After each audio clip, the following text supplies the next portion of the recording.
बच्चों, इसके पहले वाली वीडियो में हमने पृथ्वी के गुरुत्व बल के बारे में जानकारी प्राप्त की थी। इस वीडियो में हम पृथ्वी के गुरुत्वीय त्वरण के बारे में जानकारी प्राप्त करेंगे। अब ये पृथ्वी का गुरुत्वीय त्वरण होता क्या है? तो कोई भी वस्तु अगर हम ऊपर से नीचे की ओर अगर हम छोड़े किसी भी वस्तु को, तो पृथ्वी एक बल से उसको अपनी ओर खींचती है, और ऊपर से जब नीचे कोई वस्तु आता है तो उसकी जो स्पीड है, उसकी जो गति है वो बढ़ जाती है। ये जो v है उसका वो बढ़ जाता है। अब जब ये v बढ़ रहा है तो v क्यों बढ़ रहा है? v इसलिए बढ़ता है क्योंकि उस पर पृथ्वी एक बल लगाती है। तो किसी पिंड पर जब पृथ्वी बल लगाती है और उसके कारण ऊपर से नीचे आते समय उसकी स्पीड जब बढ़ जाती है, तो कहते हैं कि उस पर एक गुरुत्व जनित त्वरण, त्वरण मतलब त्वरित करना, तेज करना। तो किसी भी वस्तु को की स्पीड को तेज करने को त्वरण कहते हैं, और जब वो विपरीत दिशा में यानी कम करती है तो उसको उसी त्वरण को मंदन का नाम दिया जाता है। तो पृथ्वी जब किसी पिंड को अपनी ओर खींचती है तो उसकी रफ्तार बढ़ती है, और यह रफ्तार बढ़ने को ही कहते हैं त्वरण। तो पृथ्वी के जो गुरुत्वीय बल के कारण पृथ्वी उस पिंड पर जो त्वरण काम करता है उसको कहते हैं गुरुत्व जनित त्वरण। तो पृथ्वी द्वारा आरोपित बल के कारण, पृथ्वी द्वारा किसी पिंड पर आरोपित बल के कारण अगर किसी पिंड पर जो त्वरण कार्य करता है तो उसको गुरुत्व जनित त्वरण कहते हैं, और इसको जी अक्षर से, स्मॉल जी अक्षर से दर्शाते हैं। चूंकि यह एक अदिश राशि है, ये जो होता है ये एक सदिश राशि होती है। ये जो है ये एक सदिश राशि होती है। क्यों? क्योंकि ये इसकी जो दिशा होती है, इसकी दिशा निश्चित होती है, यह पृथ्वी के केंद्र की ओर होता है, और इस पर इसका जो द्रव्यमान है, इसका जो परिमाण है वो भी एक होता है और दिशा भी होती है। इसके लिए यह एक सदिश राशि होती है।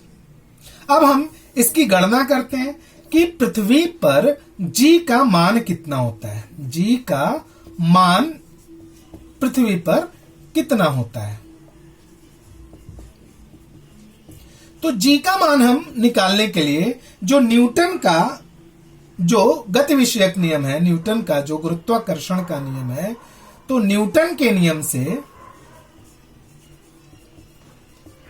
न्यूटन का नियम क्या कहता है? न्यूटन का नियम कहता है कि जो पृथ्वी गुरुत्वाकर्षण बल लगाती किसी पिंड को पर, वह होता है capital G, capital M, small m upon r square. अब यहां पे जो राशियां हैं, ये एम क्या है? ये है एम पृथ्वी का द्रव्यमान,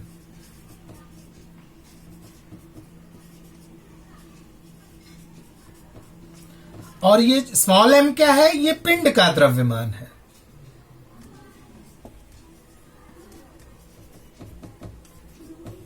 ये पिंड का द्रव्यमान है। ये आर क्या है? ये है पृथ्वी की त्रिज्या होती है। तो इस तरह से हम न्यूटन के नियम से हमें जो सूत्र मिला था वो क्या था? Capital G, capital M, small m बटे आर स्क्वायर। ये जो कैपिटल जी है इसको क्या कहते हैं? गुरुत्वाकर्षण स्थिरांक।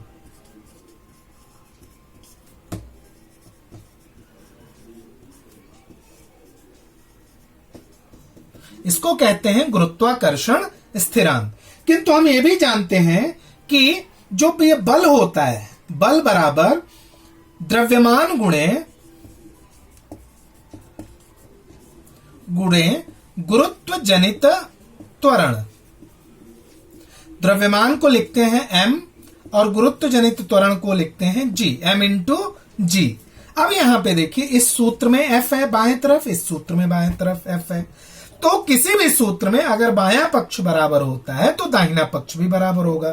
तो अगर दोनों के बाएं तरफ f है तो इसका मतलब है कि ये और ये दोनों हिस्से बराबर होंगे। इसलिए अगर हम इसको देखें तो mg बराबर है capital G, capital M, small m बटे आर स्क्वायर। अब यहां से हम दोनों पक्षों में चूंकि m है तो ये m कैंसिल हो जाएगा। तो यहां से अगर हम प्राप्त करें तो G equals to capital G capital M upon R square. अब हम यहां पे इसकी मान रख देते हैं। तो ये जो गुरुत्व जनित स्थिरांक है, इसका मान मैंने आपको पिछले वीडियो में बताया था। इसका मान कितना होता है 6.67 गुणे 10 पे घाते ऋण 11 गुणे पृथ्वी का द्रव्यमान कितना है 6 गुणे 10 पे घाते 24 किलोग्राम बटे पृथ्वी की त्रिज्या जो है वो 6.4 गुणे 10 पे घाते 6 मीटर का होल स्क्वायर। जब हम इसको कैलकुलेट करेंगे तो हमें यह अप्रॉक्सीमेटली इसको फिक्स नहीं कर सकते, अप्रॉक्सीमेटली 9.77 मीटर प्रति सेकेंड स्क्वायर, जो कि इसका मात्रक होता है मीटर प्रति सेकेंड स्क्वायर, यह गुरुत्व जनित त्वरण का मात्रक होता है। किंतु यह जो है गुरुत्व जनित त्वरण, यह पृथ्वी की चूंकि त्रिज्या पर निर्भर करती है, तो अलग अलग स्थानों पर इसकी जो मान में अंतर भी आते हैं। अब मान में अंतर कैसे आएंगे वो हम लोग देखते हैं, कहां कहां इसके मान में अंतर आता है। तो जब हम मान में अंतर देखने जाएंगे तो इसका जो है परिवर्तन कहां होता है, तो इसकी पृथ्वी के पृष्ठभाग पे कैसे परिवर्तित होता है। पृथ्वी के पृष्ठभाग पर जो G का मान है वो कैसे हम प्राप्त करते हैं। तो अगर हम क्या कहते हैं कि पृथ्वी जो है एक चपटांडाकार है जिसकी त्रिज्या विषुवत रेखा पे ज्यादा होती है वनस्पत की ध्रुवों पर इसकी त्रिज्या कम होती है। तो G का मान ध्रुवों पर ये सबसे कम होता है, पृथ्वी का मान ध्रुवों पर सबसे अधिक होता है। क्यों? क्योंकि जो R जो त्रिज्या है पृथ्वी की वो ध्रुवों पे कम होती है, ठीक है ना। कहां के लिए? और G का मान जो होता है विषुवत रेखा पर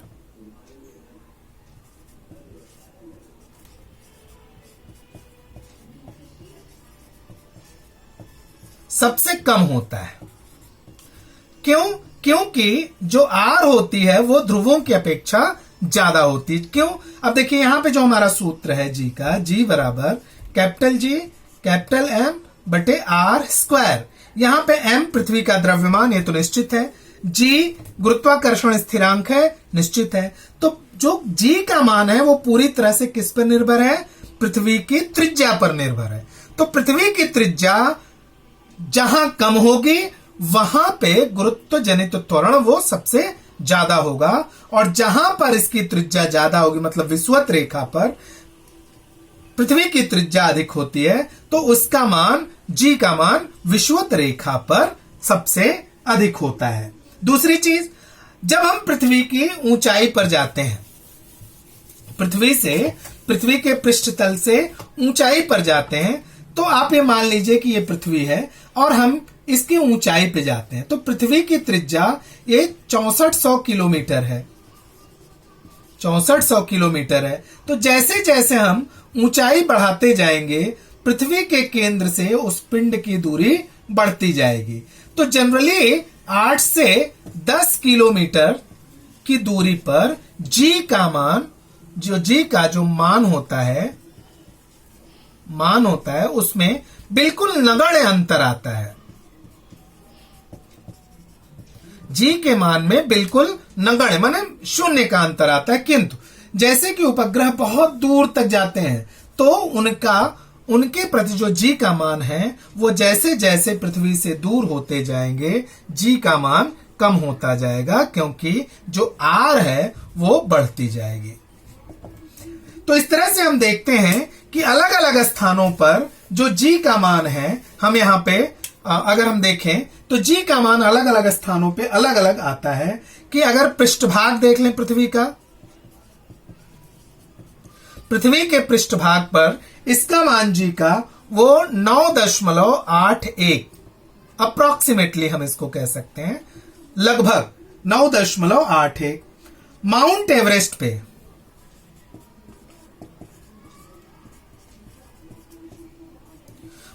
एवरेस्ट पे इसका मान लगभग 9.80 के बराबर होता है। जो गुब्बारा छोड़ा जाता है, जो गुब्बारा हवा में छोड़ा जाता है, अगर हम उसका लें तो उसकी जो अधिकतम ऊंचाई होती है,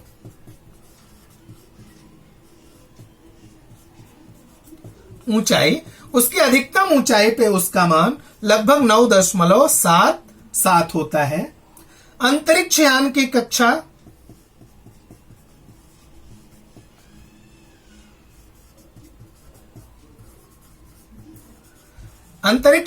कक्षा जो लगभग 400 किलोमीटर की दूरी पर होती है, वहां पर इसका मान होता 8.7। मतलब जैसे जैसे हम ऊपर जाते जाएंगे उसका मान कम होता जाएगा।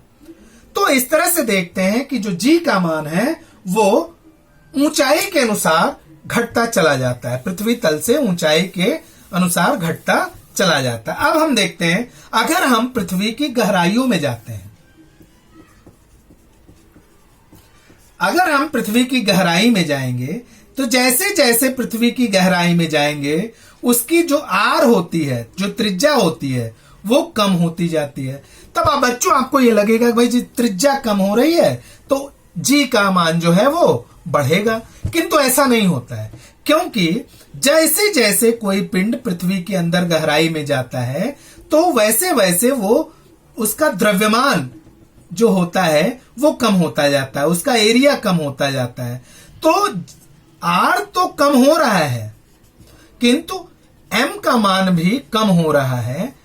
इसके कारण जो परिणामी जी होता है पृथ्वी के केंद्र पर, परिणामी जी का मान वो कम होता जाता है। तो जैसे जैसे हम गहराई में जाएंगे जी का मान वो क्या होता जाता है, कम होता जाता है गहराई में। वैसे ही अगर हम देखें तो चंद्रमा है, चंद्रमा पृथ्वी से बहुत अधिक ऊंचाई पर है, चंद्रमा का द्रव्यमान बहुत कम है। तो चंद्रमा का द्रव्यमान कम होने के कारण चंद्रमा का गुरुत्वाकर्षण बल, गुरुत्व जनित त्वरण जो होता है वो पृथ्वी के मुकाबले कम होता है। वहां पर जो जी का मान होता है, जी का मान जो चंद्रमा पर होता है वो कितना होता है, 1/6 पृथ्वी पर जी का मान, पृथ्वी पर जी के मान का जो चंद्रमा पर जी का मान होता है वह उसका 1/6 होता है। अब हम दूसरा एक टॉपिक लेते हैं जिसको कहते हैं द्रव्यमान और भार। ये दो अलग अलग चीजें हैं। जनरली हम द्रव्यमान और भार को आम तौर पे दोनों को एक ही ले लेते हैं कि द्रव्यमान भी वही है, भार भी वही है, किंतु ऐसा नहीं है। द्रव्यमान किसे कहते हैं, तो द्रव्यमान किसी पिंड में समाविष्ट द्रव्य की मात्रा को कहते हैं। द्रव्यमान किसे कहते हैं, द्रव्यमान किसी पिंड में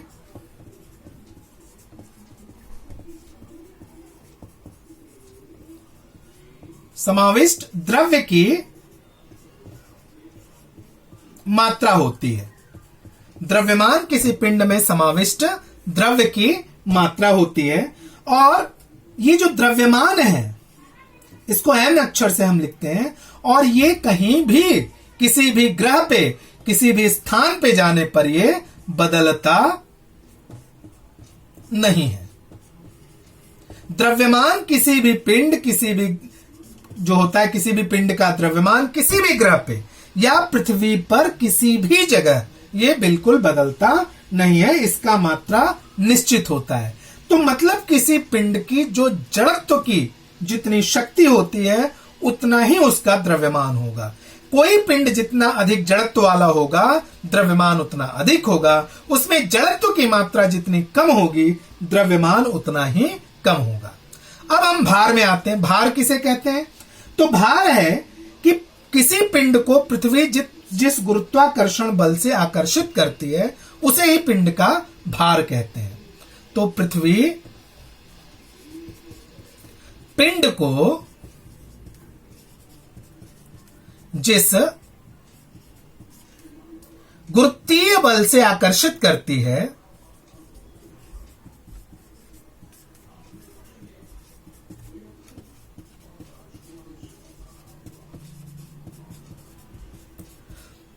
पृथ्वी पिंड को जिस गुरुत्वीय बल से आकर्षित करती है उस बल को आकर्षित करती है, उस बल को उस पिंड पर भार कहते हैं। आकर्षित करती है उसे भार कहते हैं। अब भार की परिभाषा क्या होती है कि पिंड पृथ्वी पिंड को जिस गुरुत्वीय बल से आकर्षित करती है उस बल को भार कहते हैं। तो F बराबर यहां पे क्या हो जाएगा, कार्य हो जाएगा, W भार बराबर M गुणे G। यहां पे अगर बच्चों हम देखेंगे तो M बदलता नहीं है, किंतु G का मान स्थान के अनुसार